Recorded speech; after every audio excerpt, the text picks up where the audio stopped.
Like, this show is getting darker and darker the more it goes on. I mean, obviously it started out as a dark show, but now it's just like really borderline kind of fucked up. If we're being honest, you could definitely tell it has those Hunter x Hunter vibes because there was some really dark and fucked up stuff that happened in Hunter x Hunter. You could definitely tell this is taking keys from that playbook for sure. But yeah, I mean, it was a very sad episode. I mean, you know, it's kind of like that classic calm before the storm, or that classic, okay, here's all the nice, good, happy things that you always wanted being ripped away from you. It's really fucked up what happens in this episode, dude. I can't say that enough. But to start things off, we get the conclusion to the Nanami Mahito fight. Nanami extends all his curse energy and explains his powers.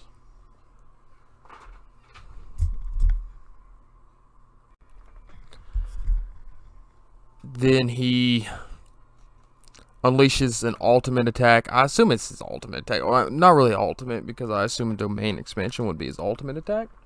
But he unleashes a big, powerful attack, and he tells Mahito that he's retreating now, and that if he manages to survive, then they should fight again, or something to that degree. And then, before Mahito can reply, because he's like, oh, maybe I should dodge this one, he loses his leg, and then the rubble up above him starts crumbling down and collapses on top of him. And then when we see Nanami later in the episode, you can tell he's been injured in his side. So Mahito, Nanami was able to throw hands with Mahito, but Mahito was no joke, because we see him slithering out from the rubble later when, I still don't remember the dude's name, the human guy that's working with them. Is it Jugo? Might be Jugo. But he shows up, and then Mahito slithers out like he's fucking Orochimaru or some shit. But yeah, that was pretty much all there was. In fact, it was nice to see that Nanami could throw hands with Mahito, but it showcased that Mahito is no joke, and that in a serious fight, Mahito would probably win. Because Nanami mentions that Mahito is still a child, that he isn't fully grown yet in his powers, and that he's killing more than they expected. So, how long has Mahito been around? You know? And how did he come to be?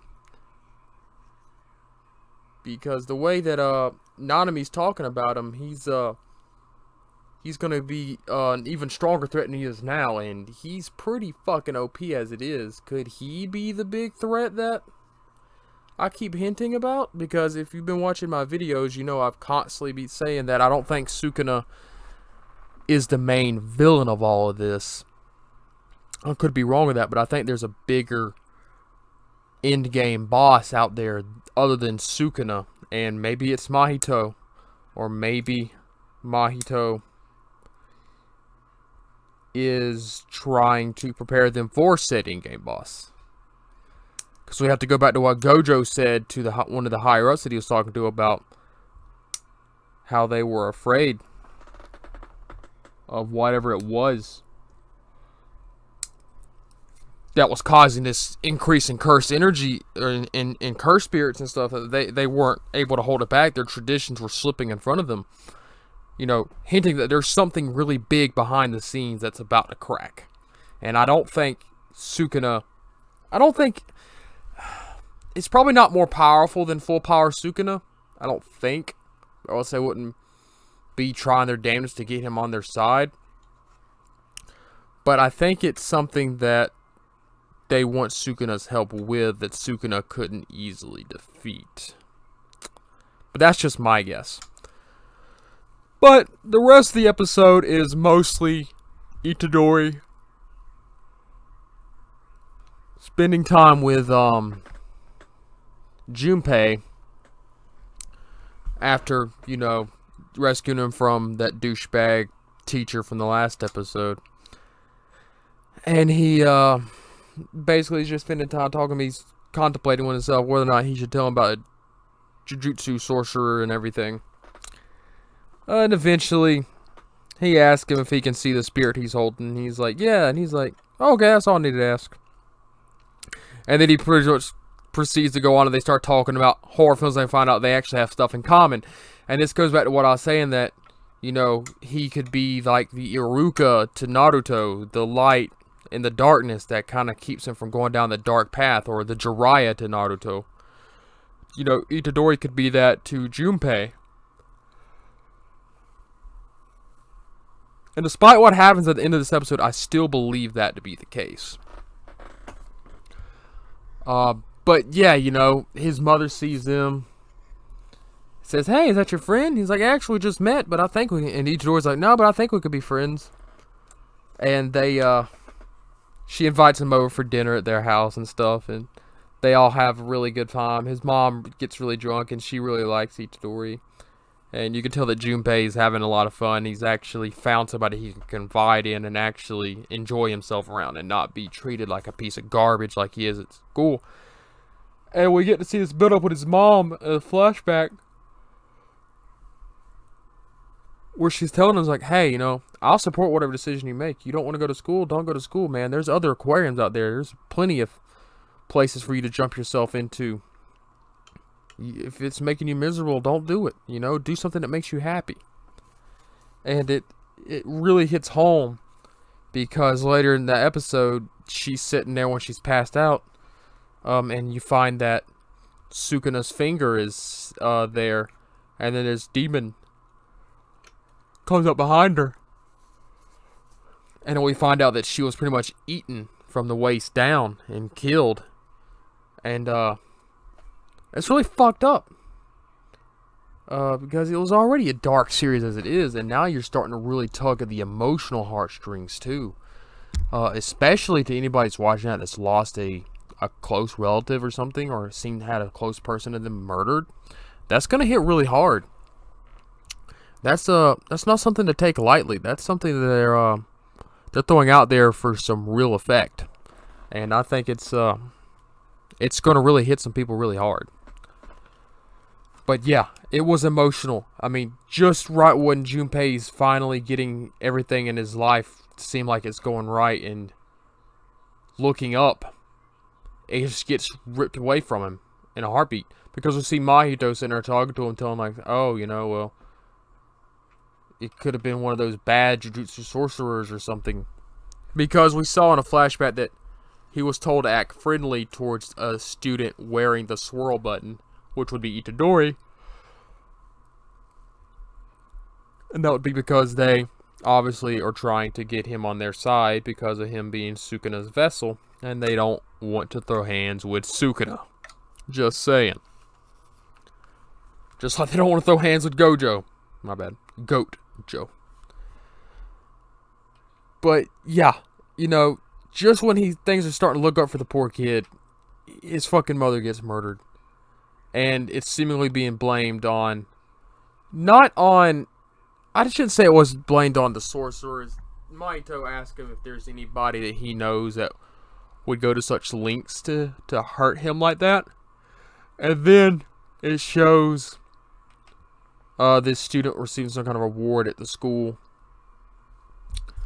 And apparently he doesn't, to his own admission, he doesn't really, I don't think, believe that this kid is the one that did it. But he's gotten to the point now where he's finally snapped, and he's using it as an excuse to go after the people that he hates. He always said he wouldn't kill the people that hated him, but he would kill the people, he wanted the people that hated him to die. Because he says, like, it doesn't matter if you answer yes or no, I'm going to kill you anyway. So I think he's using his mother's death as an excuse to finally go off the deep end and start killing the people that hate him. But he shows the teacher after he gets in there, and he knocks everybody out except for the one guy that he thinks is the one that has caused all of his problems, or is using as an excuse to kill him. he shows all the cigarette burns on his head and stuff, kind of like a symbol of what everything is done to him. It's gotten physical, or he's taking pain out on himself. And then he's sitting there and he's holding the kid up in the air and he's about to kill him, and that's when Yuji walks in and he asks Junpei what he's doing, and that's where the episode ends. And we go back to what Nanami told Itadori earlier in the episode, is like, hey, you don't have to rush this. Be a kid, enjoy life, because there will come a time where you will have to kill somebody if you're in this line of business. Some people are beyond saving, is what he says. And I don't think that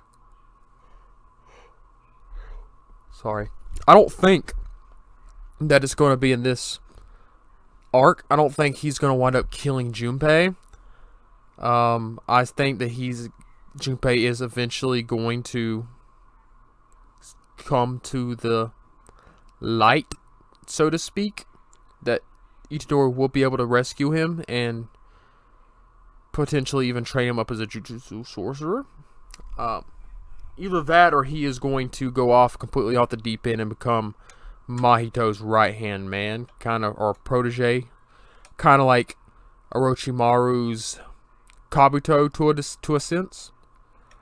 I see it going one of those two ways, but I don't see Itadori killing him. Not right now. That could be a very dark and fucked up twist that could happen later on in the show for sure, though. Time will tell. But what did you think about the episode? I thought it was really dark and very, very emotional. It hit me in a personal spot for sure. What did you guys think? Did you find it really dark? And do you think the series is getting darker as it's going along? What do you think about Hinami's statement to Itadori? Do you think Itadori is eventually going to have to kill somebody? And do you think it will be Junpei? And how do you think he's going to approach that bridge when he has to come to it? Because it will happen at some point. He'll be faced with that decision. The question is whether or not will he go through with it. This series is so up in the air that he might very well do it, but he just doesn't seem like the kind of character that would, at least not without a very heavy heart and a very big push. What did you think about the climax of the Hinami and the Mahito fight? How powerful do you think Mahito is going to become? Do you think he's going to get on that Gojo level? Seems like that's something Hinami might be hinting at, is that Mahito could be that powerful. At least not yet, but in the future.